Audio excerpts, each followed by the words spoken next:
आज तक कितने लोग मिले हैं, कितना पैसा मिला है, पद मिला है, माला मिला, मिठाई मिली, वस्तुएं मिली, लेकिन आज केवल यही एक चादर है अपने पास ओढ़ करके घूमता फिरता रहता हूं। इसका जो सत्य है ये समझ में नहीं आता है तो मन पत्थर हो जाता है। इस मन में इतना भारीपन हो जाता है, सदगुरु कबीर साहब के शब्दों में कहें, ज्यों ज्यों भीजे कामरी त्यों त्यों गर्मी हो रही। बचपन में चित्त कितना हल्का होता है।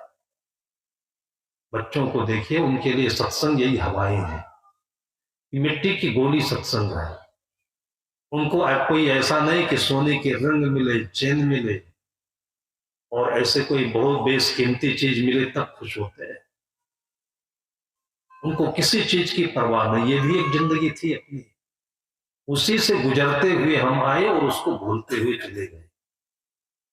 सदगुरु कबीर साहब याद दिलाते हैं कि मुक्ति की चर्चा शास्त्रार्थ में करते हो, बीजक में करते हो, वेदों में ढूंढते हो।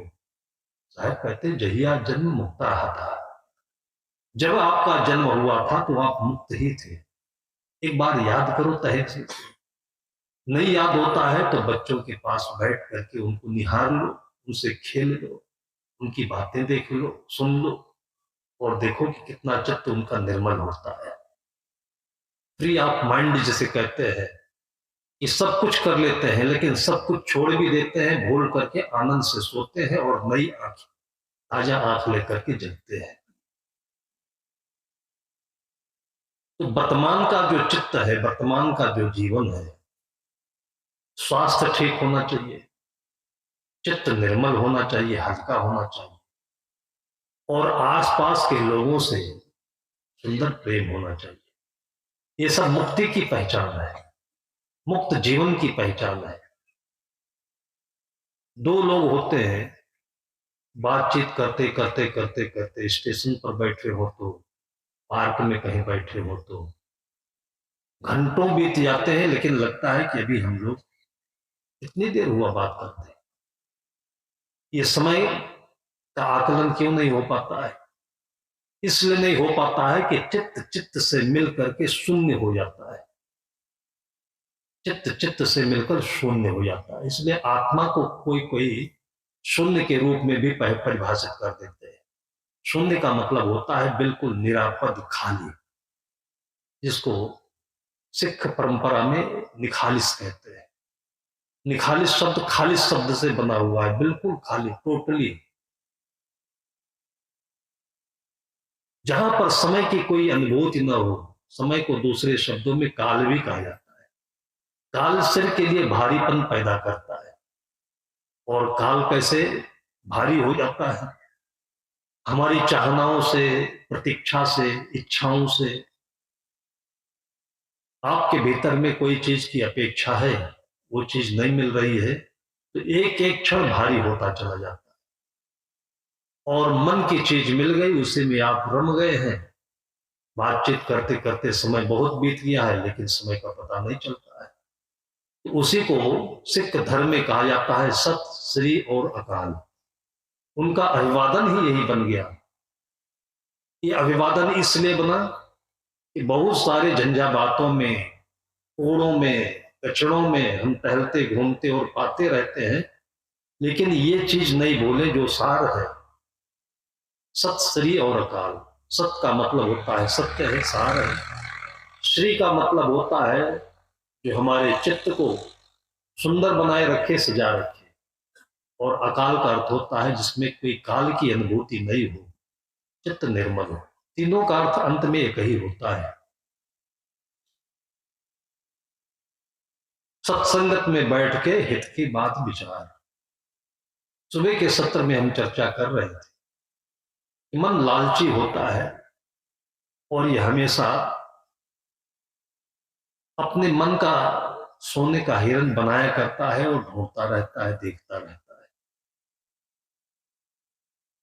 जो सत्य है, वास्तव में हमारे जीवन से जुड़ने वाली चीजें हैं, उनको हमने उपेक्षित कर दिया है।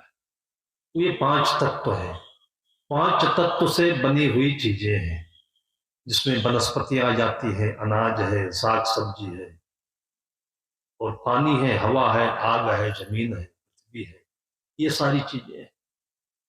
सदगुरु कहते जासो नाता आदि का बिसर गया सो ठहर।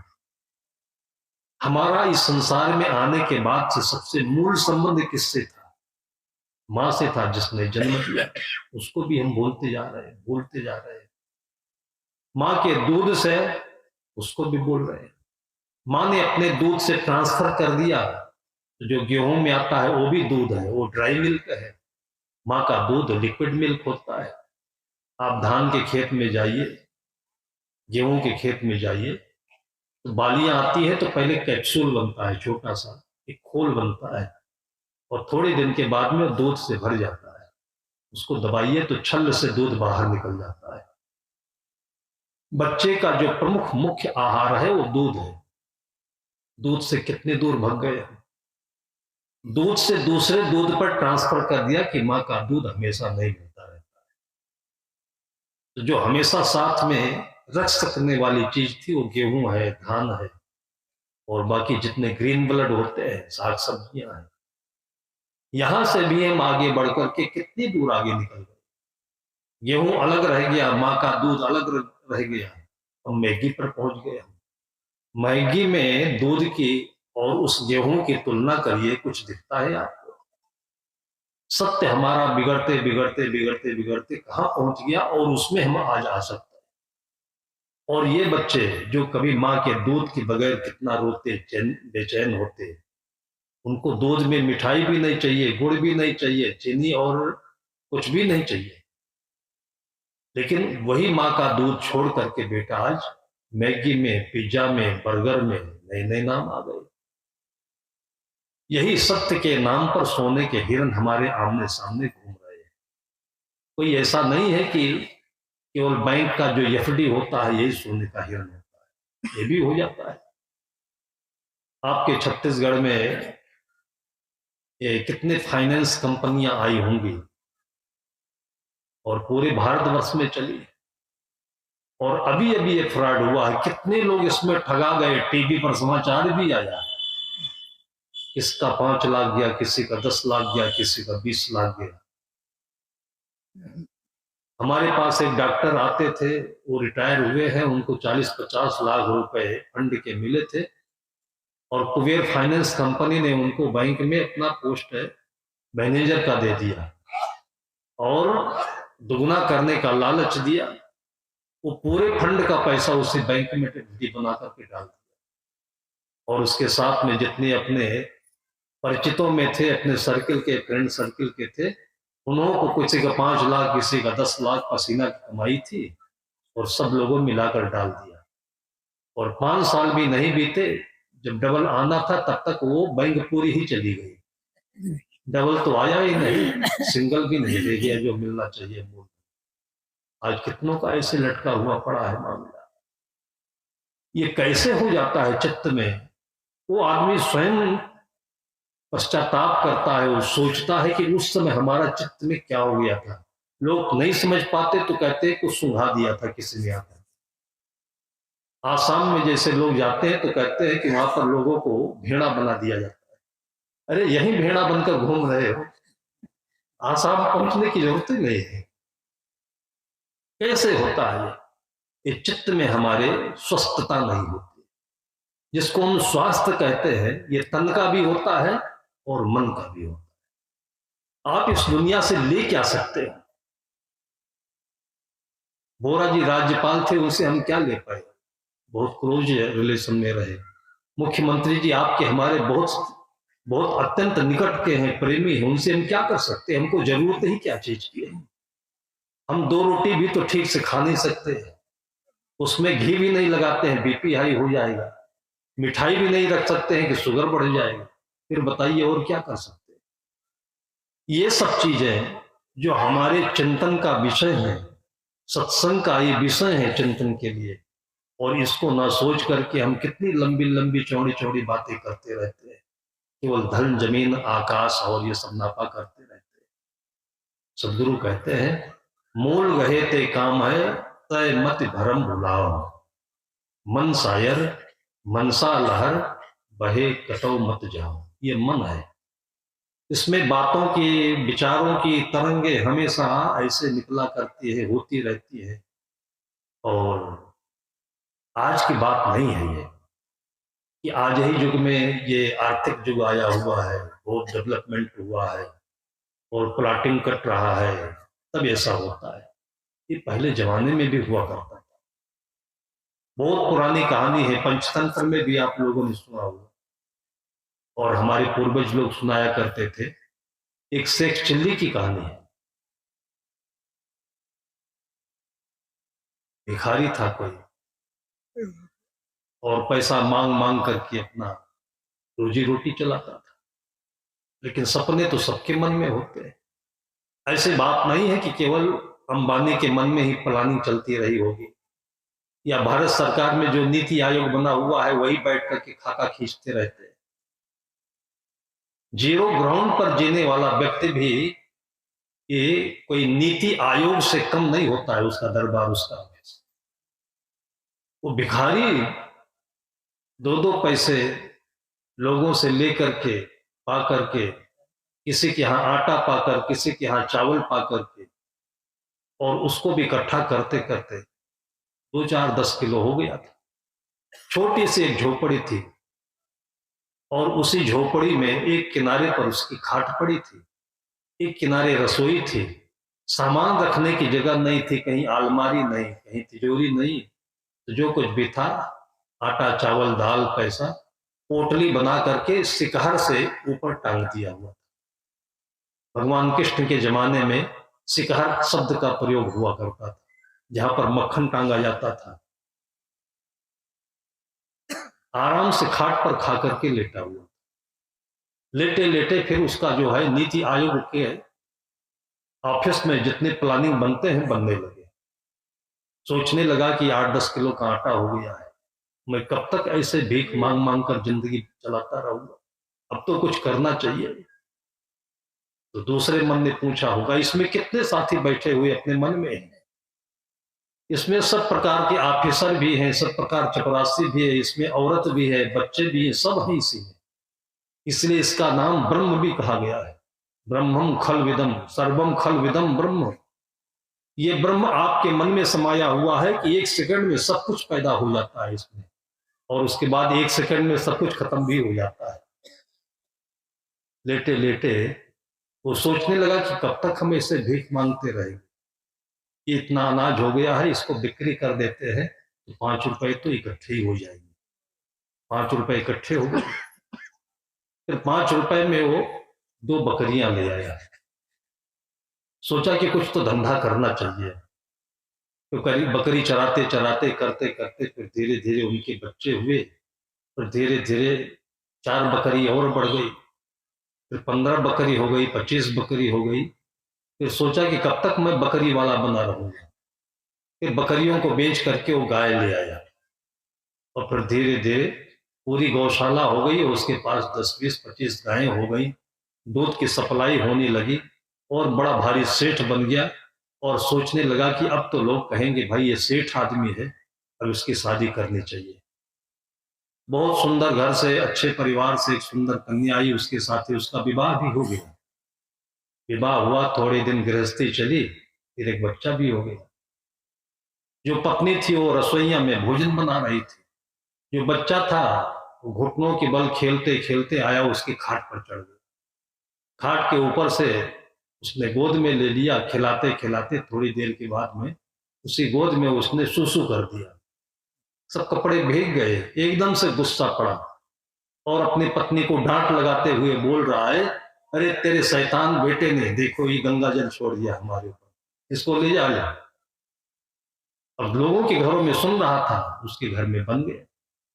लोगों के यहाँ बनाने के लिए बारात चाहिए थी, कितना कितना तिकड़म करना चाहिए था, उसके यहाँ सब पेड़ लेटे लेटे हो गए।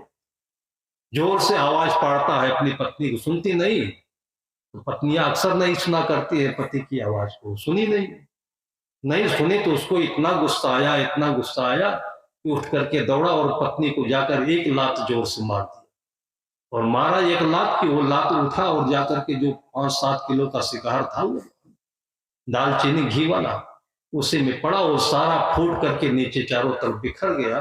तब याद आया कि अरे पत्नी भी नहीं, बच्चा भी नहीं, छगड़ी बकरी भी नहीं, गाय भी नहीं, जो कुछ था वो भी भंडा श्राद्ध हो गया यहाँ। इतनी देर में उसका ये संसार इतना बड़ा बना और इतनी देर में ही बन करके सब संभाला। इसको शेख चिल्ली कहते हैं। आज उम्र बीत जाने पर हम लोगों के हाथ में क्या रह गया है? जो आगे आगे हमारे जा रहे हैं उनके हाथ में क्या रह गया? ये कोरोना का समय आया हुआ है। ये तो कहते हैं कि हर शताब्दी में लोगों की पगड़ी उतारने के लिए, लोगों की गर्मी कम करने के लिए, लोगों को ज्ञान देने के लिए, चेतना पैदा करने के लिए कहते हैं साइंटिस्ट लोग कि ये महामारी आती है। पहले हैजा आया करता था, तावन आया, प्लेग आया और अभी कोरोना आया। दूर दूर तक हम लोगों ने कहीं इसकी आइडिया नहीं, इसका कोई मन में विचार नहीं आया था कि ये बीमारी आएगी। और इसमें डॉक्टर भी गए, राजनेता भी गए, संपन्न लोग भी गए, लेकिन कहते हैं कि जो लावारिस लोग थे वो रह गए। जिनको अस्पताल ले जाने वाला कोई नहीं था वो घर में रह गए, जो अस्पताल गए वो चले गए। मतलब आदमी कहता है कि पैसा नहीं था इसलिए आईसीयू नहीं मिल पाया, गैस नहीं मिल पाई और ग्लूकोज नहीं मिल पाया। गुजरात से भक्त आए थे हमारे यहाँ, तो चर्चा होने लगी। अभी तो 1-2 साल तक कोरोना का ही चर्चा होगी, क्योंकि ये बहुत बड़ा सदमा दे करके गया हुआ है और लगता है कि अभी आस पास में मंडरा रहा है, गया नहीं तो फिर वापस आ रहा है, ऐसा लगता है। वो बताने लगे कि उनके भाई थे, वो मोदी जी से क्लोज थे और घर में कामकाज बहुत वही संभालते थे, अच्छा बिजनेस भी चल रहा था और उनको सबसे पहले कोरोना पकड़ा। क्योंकि अच्छी पहुंच थी, उनको कोरोना पकड़ा और उनकी सेवा में पूरे परिवार में कोरोना आ गया। लेकिन परिवार वाले जा नहीं सके और उनको हॉस्पिटल पहुंचा दिया। हॉस्पिटल में उनको सारी सुविधाएं मिली क्योंकि मोदी जी की सिफारिश थी, और बाकी लोग घर में रह गए। वो हॉस्पिटल से घर नहीं आए, फिर ऊपर चले गए और घर वालों को हॉस्पिटल भी जाना नहीं पड़ा, सभी आज जिंदा रहे। जिनके पास में सारी सुविधाएं थी उनको कोरोना लेकर चला गया और सोचा कि गरीब बेचारे इनको ले जाकर हम क्या करेंगे, उनको छोड़कर चला गया। ऐसे ऐसे जीवन में घटनाएं होती हैं जो हमारे चित्त में जागृति पैदा करती है। कोरोना पीरियड कोई चाहता नहीं था, लेकिन मैं समझता हूं कि सत्संग का इससे अच्छा अवसर और जीवन में कोई शायद मुश्किल से आया हो। इसी कोरोना पीरियड में अभी मैं नगरी में गया हुआ था, एक घर में तो बेटी मिली कक्षा 9 में पढ़ने वाली। कोरोना समय का इतना सुंदर उसने लाभ उठाया है। कभी उसने आर्ट सब्जेक्ट भी नहीं पढ़ी, उसके घर में दूर दूर तक कोई आर्टिस्ट नहीं है, लेकिन उसकी छोटी छोटी कलाकृतियां मैंने देखी है। तो पिकासो भी फेल हो जाएगा, जो आर्ट का, मॉडर्न आर्ट का जनक माना जाता है, वो भी फेल हो जाएगा। और कोरोना पीरियड में ही एक से एक बढ़िया सुंदर अगर आज एग्जीबिशन में लगा दिए जाए तो एक एक पेंट उसके 50,000 से लेकर लाखों तक जा सकते हैं। अनाया से ही उसके भीतर से चमत्कार उत्पन्न हो गए। जिन लोगों ने अपने आप को संभाला, अपने आप को संभाला, क्योंकि जो कुछ भी आपको मिलता है तो सबसे पहले बाहर की चीजें आपको मिलती है, लेकिन आपके भीतर की चीजें बाहर विचलित होने पर भागने लगती है, बिगड़ने लगती है। बहुत धन पा जाए आदमी, भीतर से बिगड़ने लगता है। अच्छी नौकरी पा जाए, लॉटरी खुल जाए और कहीं बहुत बड़ा प्रॉफिट हो जाए तो आदमी भीतर से विचलित होने लगता है, कितने पैसे का हम क्या करेंगे। सदगुरु कहते हैं कि सबसे पहले अपने को संभालिए आप। साहिब साहिब सब कहें मोई अंदेशा और, साहिब से परिचय नहीं बैठोगे कहीं ठौर। आज लोग मंदिरों में जाते हैं, ईश्वर से प्रार्थना करते हैं, जो भी प्रार्थना की मांग हो, लेकिन वो ये सोच कर नहीं गया होता है कि अगर भगवान मिल ही गए तो उनसे हम क्या मांग लेंगे, और मांग भी लेंगे तो वो चीज हम करेंगे क्या। आदमी के पास कोई योजना नहीं, पैसा मिल जाए तो कहां इन्वेस्ट कर देंगे हम। अभी आपने सुना होगा कि केरल में किसी आदमी के नाम 1.5 करोड़ की लॉटरी खुल गई, और इसमें कितना तो टैक्स चला जाता है इनकम का, और अभी उसको बैंक से पैसा मिला नहीं है और नाम अखबारों में फैल गया है, लेकिन मांगने वालों की कतार लग गई और हो सकता है कभी कोई सिर भी अलग न कर दे धड़ से, पैसे वाला हो गया है। तो वो लोगों से बताने लगा कि भैया पैसा तो नहीं मिला लेकिन मुसीबत मिल गई। अब लोगों को कितना हम समझाएं कि अभी हमारे पास पैसा नहीं आया है, अखबार में नाम हो गया है कि 1.5 करोड़ की लॉटरी मिल गई। इन चीजों को जब तक हम पाए नहीं होते हैं तो इसकी मुसीबत का एहसास नहीं होता है। मुख्यमंत्री पद दिखाई पड़ता है, लेकिन पद के साथ साथ जितना उसके पीछे चारों तरफ में जो जंजाल होता है, मुसीबतें होती है, कोई खुश नहीं रहता है, कोई संतुष्ट नहीं होता है, कोई नीचे नीचे से नसें काटता रहता है। अब ये तो उनको निभाना है। हम आप तो बैठ करके बढ़िया सत्संग सुन रहे हैं, आराम से सत्संग की चर्चा बोल रहे हैं। ये सब चीजें जब खाली समय में हम होते हैं तो अपने भीतर में, इसी को ध्यान कहा जाता है, ध्यान दे करके इसका अपने अंदर में आकलन करते रहना चाहिए। ये सच्चा सत्संग होता है। सदगुरु कहते हैं कि सत्संगत में बैठ के हित की बात विचार, श्रवण करे मन लाए के चंचलता संचार। ये अपने जीवन के हित की बात है। यदि इसको आप नहीं सोचेंगे, आप नहीं संभालेंगे, तो ये सारा संसार ऐसा है कि दलदल में फंसा करके फिर आपका साथी वहां पर कोई खड़ा मिलेगा नहीं। बड़े बड़े लोगों के साथ में कोई मिला नहीं। मायावती पीरियड के एक प्रमुख सचिव को मैं जानता हूं और ऑलराउंडर वो टॉपर थे, शुरू से लेकर आखिर तक पढ़ाई में टॉपर थे। आईएएस भी उन्होंने टॉप ही किया है और आईएएस की नौकरी बहुत ऊंची नौकरी होती है। फिर कलेक्टर बने होंगे, कमिश्नर बने होंगे, फिर सेक्रेटरी बने, फिर प्रिंसिपल सेक्रेटरी बने। कितना बड़ा पोस्ट होता है, कितनी बड़ी गरिमा होती है, पैसा मिलता है, कोई कमी नहीं होती। लेकिन नेताओं के चक्कर में पड़ करके और थोड़ा सा मन की फिसलन हुई होगी और भ्रष्टाचार में नाम आ गया और जब जेल गए हैं वो, और जेल में रक्षाबंधन का दिन आया है, पत्रकारों ने जाकर के उनका इंटरव्यू दिया, तो देख करके पढ़ करके आपका भी दिल दहल जाएगा, आंखों में आंसू आ जाएंगे कि जेल में जो सबसे दुष्ट काम करके जेल गए थे, मतलब जो चोरी किया हुआ होगा, जो सबसे गलत काम करके जेल गया था, रक्षाबंधन के दिन उसके घर से भी भाई बहन ने कुछ न कुछ भेजा था हाथ में पहनने के लिए। लेकिन वो प्रिंसिपल सेक्रेटरी के पास कोई उनका घर का चूहा भी नहीं पहुंचा याद करने के लिए कि हमारे घर का कोई सदस्य जेल गया हुआ है। इसलिए वाल्मीकि की याद कराई जाती है लोगों को, जो रत्नाकर से वाल्मीकि हुए थे और केवल डकैती का काम करते थे, लूटने का ही काम करते थे। फिर इसी बीच में संत मिल गए। भाग्य उदय होता है तब ऐसा अपने आप हो जाता है। संतों को भी वो लूटना चाहिए। संतों ने कहा लूटने की आवश्यकता ही नहीं है, जो कुछ है झोला झंडी रस्सी है हमारे पास तो और कुछ है नहीं, इसको रख लो। लेकिन ये तो बताओ कि ये सब चीज करके इसका जो पाप होता है, ये पाप कहाँ ले जाओगे? ये सब चीजें तो घर ले जाओगे, तुम्हारी पत्नी खाएगी, पिता खाएंगे, माँ खाएगी, घर परिवार वाले ले लेंगे, लेकिन इसका जो पाप लगता है इसको कौन लेगा? उसने कहा इस पर तो विचार नहीं किया कभी।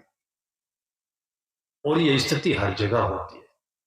आदमी कहीं पर भी हो, हर काम लगभग निर्विचार अंधा होकर करता है, विचार के साथ नहीं करता है। गलत काम ही बिना विचार के नहीं किए जाते हैं, अच्छे काम भी बिना विचार के किए जाते हैं, और जिसका परिणाम नहीं आता तो लोग अच्छे काम की भी बुराई करने लगते हैं। हमारे पुराने संत कहा करते थे, सदगुरु विशाल देव के साथ में सब जा रहे थे काठमांडू। उन दिनों इतनी सुविधाएं नहीं होती थी, या तो फ्लाइट से जाया जाता था और या तो पैदल जाते थे। तो गुरुदेव जी के लिए तो जो डोली होती थी उसको तामदान कहते हैं नेपाली भाषा में। 4 लोग उसको कंधे पर रख करके ले जाते हैं।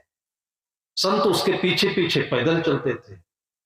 चलते चलते, पहाड़ी देश है, पहाड़ के ऊपर एक छोटी सी चौरस जगह मिली, तो वहीं बैठ करके सस्ताने लगे, विश्राम करने लगे। और नेपाल में भावना अच्छी है तो पूजा पद्धति और लोगों के अंदर में कर्मकांड के प्रति आस्था है, तो जहां बैठते हैं वहीं पूजा करने लगते हैं। सड़क के बीचों बीच में पत्थर रखा होगा तो दाहिने बाएं से वन वे सड़क बन जाएगा, लेकिन पत्थर हटाएंगे नहीं, वहीं पूजा करने लगेंगे। एक अच्छी भी भावना है, लेकिन इसके साथ में अगर विचार हो तो पास में ही एक लंबा सा पत्थर पड़ा था। गांव से लोग आते थे, स्नान करने के बाद महिलाएं आरती लेकर के आती थी, सिंदूर डाल देती थी, बत्ती जला देती थी, अगरबत्ती लगा देती थी, तो चली जाती थी। पास में ही संत बैठे, देखा किए, देखते देखते तंग आ गए संत। पूजा देखकर नहीं तंग आ गए, पत्थर के लंबे भाग में जहां पूजा करते थे उसी के दूसरे छोर पर कब का एक कुत्ता आकर के वहीं पर गंदगी कर दिया। अब कितनी टीमें आई होंगी, पूजा करके चली गई होंगी, लेकिन किसी का ध्यान उधर गया ही नहीं कि एक काम ये भी करना चाहिए। यहाँ वो टीम आई, महिलाओं की 4-5 की थी, पूजा करके उठने लगी, चलने लगी, तो एक संत से रहा नहीं गया, तो उन्होंने कहा कि बहन जी, पूजा आपने कर लिया, वो प्रसाद रखा है उसको भी लेते जाओगे। तो तब उसका ध्यान गया। कहते नहीं कि आदमी की जो हुर्दा मारा जाता है तब उठता है। अब उसको जब ये व्यंग आवाज बुरी लगी, तब वो लोग चिढ़ करके बोलने लगे कि साधु बने हो, वो प्रसाद है क्या? तो महात्मा जी ने पूछा प्रसाद नहीं तो क्या है? कहा कुत्ते की टट्टी है। कहा कुत्ते की टट्टी है, उसी को तुमने पूजा किया, तो पहले उसको साफ कर दी होती तब पूजा कर लेते। तब उसी में से 1-2 महिलाएं बोलने लगी कि हाँ दीदी, बात तो सही कह रहे हो।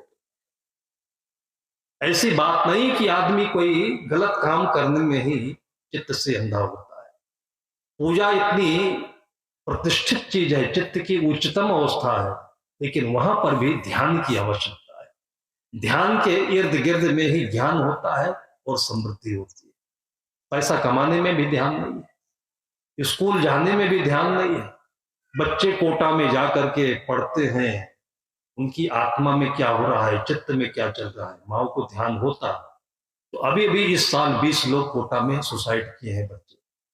सुन करके जिनका कुछ नाता नहीं है उनको दर्द होता है, आंखों में आंसू आ जाते हैं।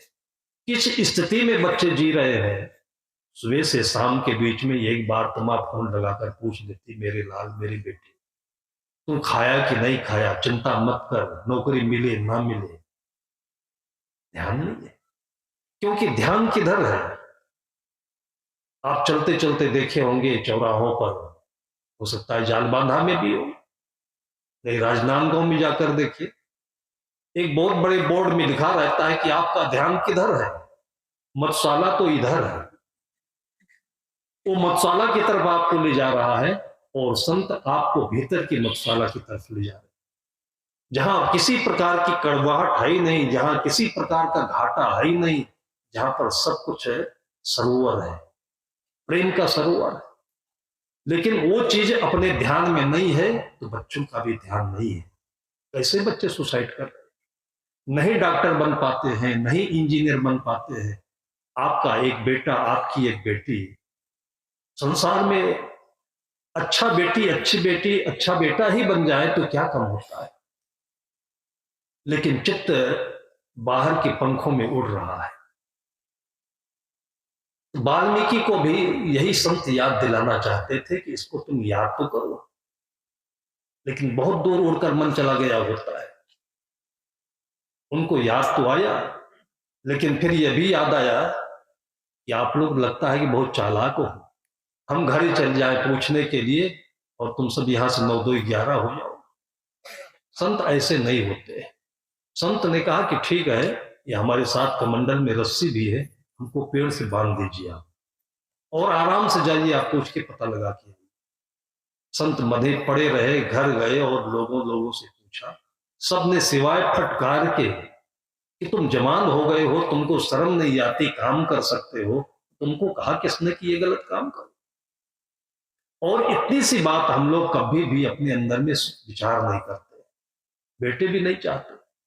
कितने बेटों को मैंने मारवाड़ियों के यहाँ कहते सुना है अपने पिता को, और कितने राजनेता के घर के बच्चों को मैंने कहते सुना है कि आप ये नेतागिरी बाहर रखिएगा, इस निमंत्रण में चले जाओ, वहां चले जाओ, कार्ड चारों तरफ से आते रहते हैं और बच्चों को शांति चाहिए होती है।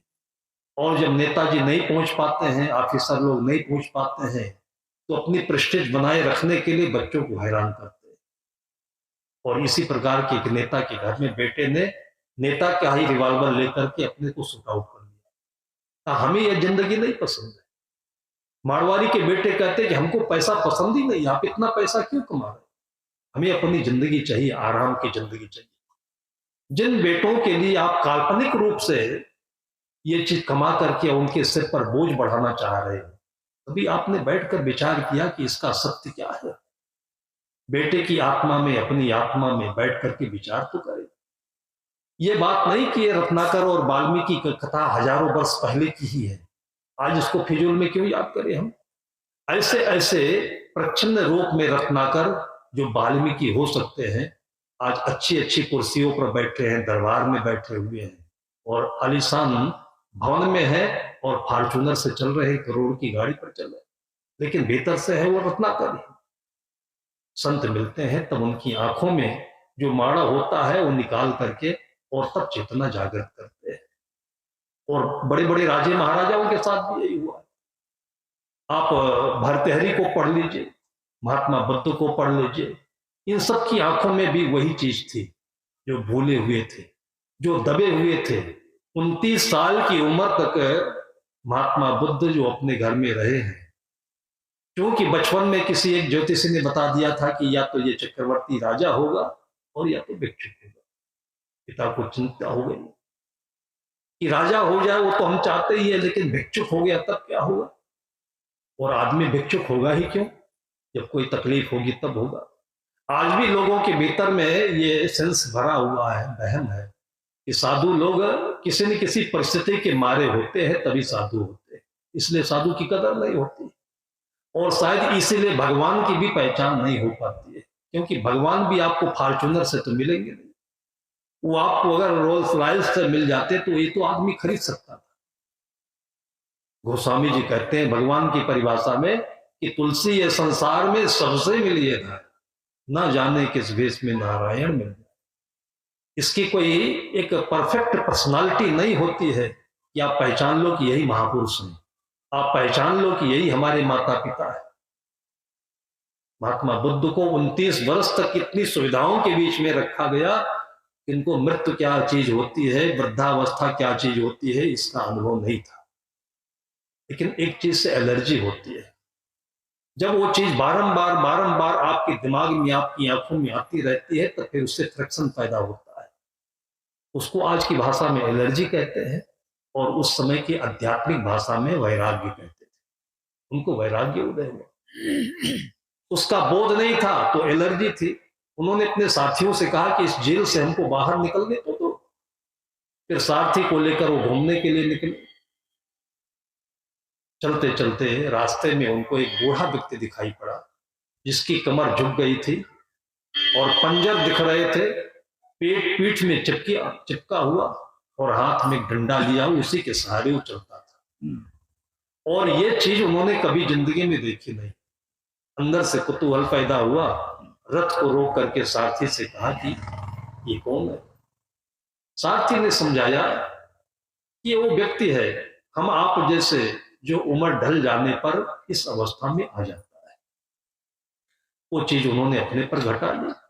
उन्होंने कहा क्या एक दिन हम भी ऐसे हो जाएंगे। सारथी ने कहा कि आप हमारे सरकार हैं, आप कभी ऐसी स्थिति में नहीं जाए, लेकिन दुर्भ सत्य यह है कि हम, आप और ये सारा संसार इसी स्थिति से होकर के गुजरता है। बस वहीं से उनके अंदर में विचार का चिंतन चालू हो गया और वहीं से दर्शन का उदय हुआ और लौट आए। फिर दूसरी बार ऐसे गए तो लाश मिली, एक अर्थी जा रही थी, उसके लिए पता लगाया तो पता लगा कि उसे बुढ़े की अर्थी है ये, और आज ये आदमी दिवंगत हो गया है। इसके पीछे पीछे लोग जा रहे हैं, राम नाम सत्य बोलते। वहीं से उनके भीतर में वैराग्य होता है। इन चीजों को महात्मा बुद्ध के समय की बात नहीं है, इन चीजों को आज भी हम लागू करें तो हमारे अंदर में बोध उत्पन्न हो जाएगा, लेकिन इसके लिए हमें समय नहीं है। इसीलिए संत महापुरुषों की कृपा है कि सब लोगों को, भक्तों को एक व्यवस्था में ढाल करके, परंपरा बना करके ऐसी जगह बनाते हैं जहां पर हम लोग बैठ करके इस पर चिंतन करते हैं। ये जीवन का सार होता है।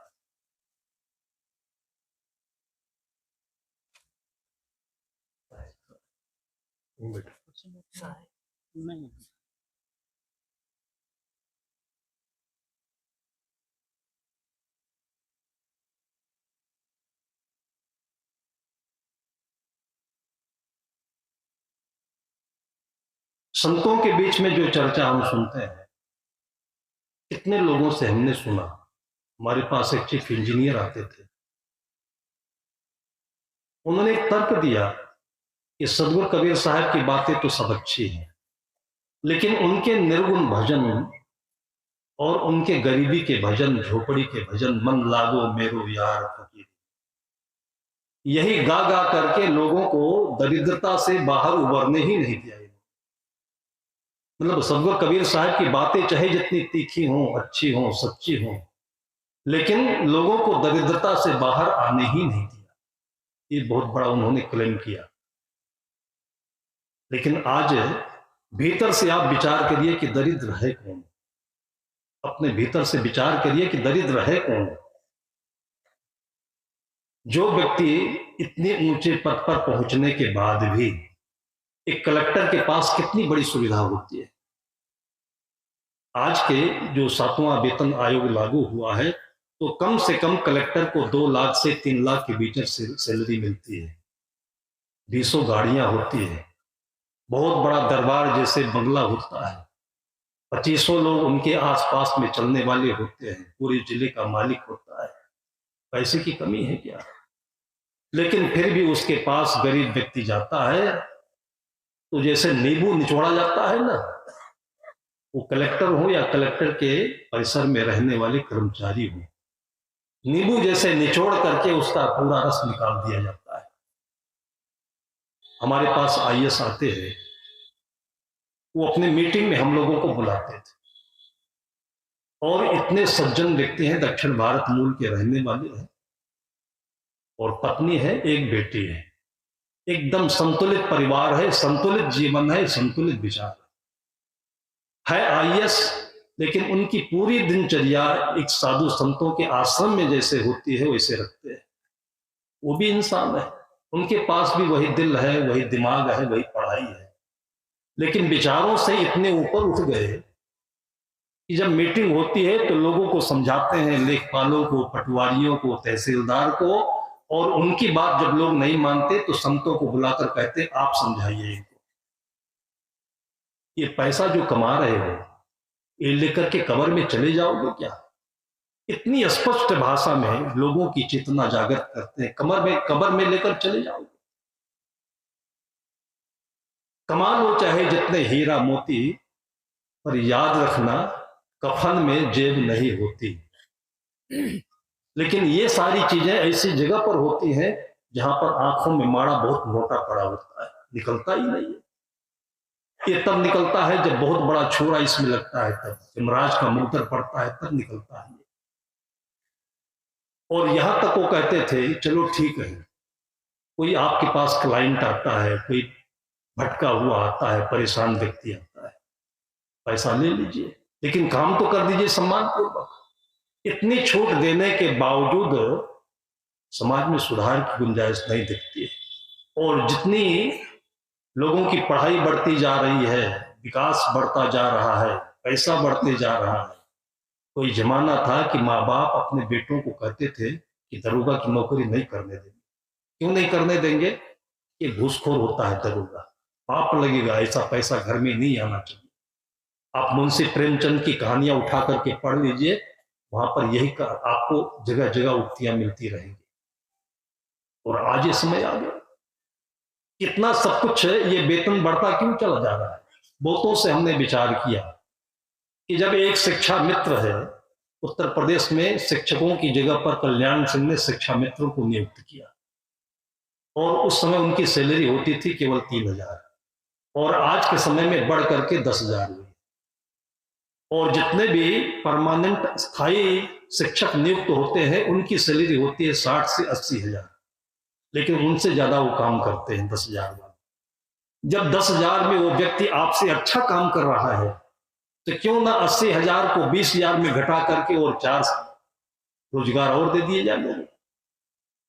लेकिन तब लोगों ने तर्क किया कि सैलरी अच्छी नहीं मिलेगी तो आदमी पद पर बैठ करके घर में जो कमियां हैं उसकी याद करेगा, पैसे की जरूरत नहीं पूरी होगी तो भ्रष्टाचार करेगा, इसलिए सैलरी बढ़ाती चली जा रही है गवर्नमेंट।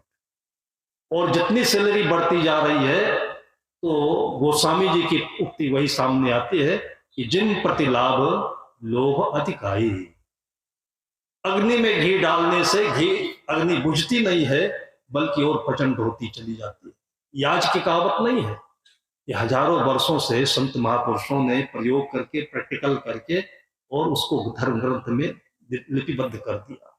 वो आज भी सच है, आगे भी सच रहेगा, तीनों काल में सच रहेगा। और केवल भारतवर्ष के लिए नहीं है, कि आप बाहर चले जाइए और बाहर जाने के बाद में आपको ये चीजें ज्यादा मिलेंगी। जैसे बड़े बड़े धनवान लोग हैं, अपना 80% कमाया हुआ पैसा आज हमारे यहाँ जो कोरोना का ये टीका लग रहा है, वैक्सीन लग रहा है, इससे पहले पोलियो का लगा हुआ था।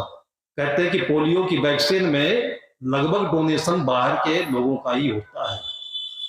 उनके पास पैसा इतना हो गया कि बेटे सब निकम्मे हो गए, बेटे सब नालायक हो गए, तो उनके अंदर में सद्विचार उत्पन्न हुआ कि मेरी पसीने की कमाई निरर्थक नहीं जानी चाहिए, गरीबों के काम आना चाहिए। जैसे आप देखते हैं समुद्र का पानी होता है, जब बहुत ज्यादा हो जाता है तो कहते हैं समुद्र में बाढ़ क्यों नहीं आती है, क्योंकि उसका प्रोसेस है। वहां का पानी उड़ करके गंदगी को छोड़ करके और हिमालय में जाता है, हिमालय में बर्फ बनता है और वहां से फिर लोगों के बीच में आता है, तब लोगों को पानी की प्यास बुझती है। तो एक दिन तो ये पक्का है कि आदमी धन कमाने के बाद, कुछ भी गलत काम करने के बाद एक दिन हिमालय तक पहुंचेगा, उसका चित्त निर्मल होगा और फिर उसको जो संत लोग आज बोल रहे हैं ये परोपकार का कार्य है, धर्म का कार्य है, करना पड़ेगा। पुण्य उदय हो तब ये कार्य होता है, संत लोगों के बीच में आने के बाद में ये कार्य होता है। जैसे बीमारी के कई उपचार होते हैं, अगर बीमारी कठिन है तभी आपको हॉस्पिटल में ऑपरेशन थिएटर में ले जाना पड़ता है, और नहीं तो आप प्रकृति चिकित्सा में चले जाइए और वहां पानी पिलाते हैं, एनीमा देते हैं और फल खिलाते हैं और आपको बिल्कुल ऑलरेडी गैरेज में धुली हुई गाड़ी जैसे एक नया शरीर दे करके वहां से डिस्चार्ज कर देते हैं। तो संत लोगों को यही समझ लीजिए कि ऐसा गैरेज है कि यहाँ पर आकर के, ये ऐसी त्रिवेणी है कि यहाँ पर आकर के बैठिए, निमज्जन करिए, स्नान करिए, सपनों की बात वाणी सुनिए और घर में जब चले जाएंगे तो आपका जो 20,000 का यहूदी है वो 20 लाख का दिखाई पड़ने लगेगा। आपके घर में किसी से कोई रिश्त है, राग है, वो दूर हो जाएगा, घर परिवार आपको सुंदर लगने लगेगा। आंखों की निर्मलता है और ये परिवर्तन संतों के साथ बैठने से होता है। इसलिए हमारी भारतीय परंपरा में हम लोग सौभाग्यशाली हैं कि आज भी बैठ करके कुछ समय के लिए ये अनुभूति कर सकते हैं। आज सबको ये सत्संग में आए हैं, आप सबको भी इसमें सहभागी होने के लिए बहुत बहुत धन्यवाद है। ऐसे ही हमारे पूर्वजों ने, भक्तों ने, संतों ने मिलकर के ये बहती हुई गंगा यहाँ तक पहुंचाई है। हमारा आपका भी दायित्व है कि इस गंगा को अनवरत रूप से बहने दें और इसी का पुण्य अपने भी प्राप्त करके जीवन को सार्थक बनाए। इसी शुभकामना के साथ में अपनी वाणी को विराम देता हूं। बोलिए